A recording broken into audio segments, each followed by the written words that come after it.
और डरावनी कहानी सुनाने जा रहा हूँ। कहानी का नाम है परछाई। रवि और उसकी पत्नी सुमन मुंबई की भागदौड़ से तंग आकर शहर से दूर एक छोटे से गांव में रहने आ गए।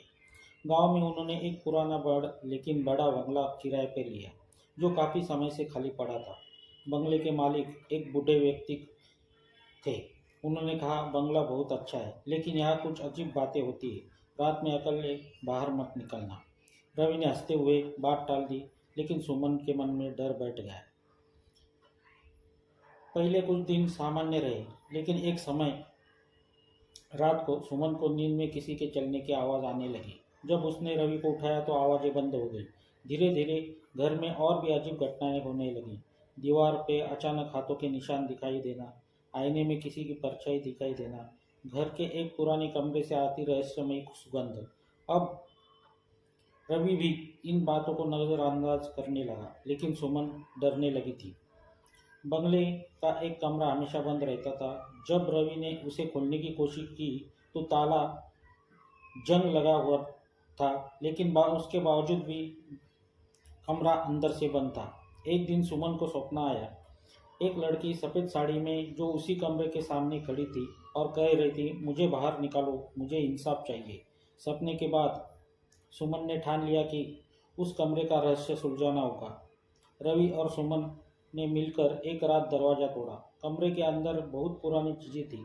एक टूटी हुई काठी, पुराने फोटो और एक डायरी। डायरी किसी सविता नाम के लड़के की थी, जिसे इस घर के नौकरानी के रूप में रखा गया था। डायरी के आखिरी पन्ने पर लिखा था, मालिक ने मुझे पर गलत नज़र डाली, मैंने विरोध किया तो उन्होंने मुझे इस कमरे में बंद कर दिया, और फिर इस डायरी के एक पन्ने पे खून लगा हुआ था। उस रात रवि और सुमन को सविता की आत्मा दिखाई दी, पर इस बार वो डरावनी नहीं थी, बल्कि शांत थी। सविता की आत्मा बोली, अब तुमने मेरा सच जान लिया है। मेरी आत्मा को अब शांति चाहिए। मेरी हड्डियाँ इसी कमरे के फर्श के नीचे है। उन्हें बाहर निकालो और मेरी विधि से अंतिम क्रिया करो। रवि और सुमन ने वैसा ही किया। अगले दिन जब उन्होंने सविता की अस्थियां नदी में विसर्जित की तो उन्हें हल्का महसूस हुआ। घर की अजीब घटनाएं हमेशा के लिए बंद हो गई। रवि और सुमन ने वह बंगला छोड़ दिया, लेकिन कहते हैं रात के समय उस घर की खिड़की में अब भी कभी कभी एक परछाई झाँकती है। शायद कोई और राज अभी तक छिपा है। दोस्तों, अगर आप चाहते हो इस कहानी का अगला भाग मैं जल्दी ही लेके आऊँ तो मुझे कमेंट्स करो, लाइक करो और मेरे चैनल को सब्सक्राइब करो।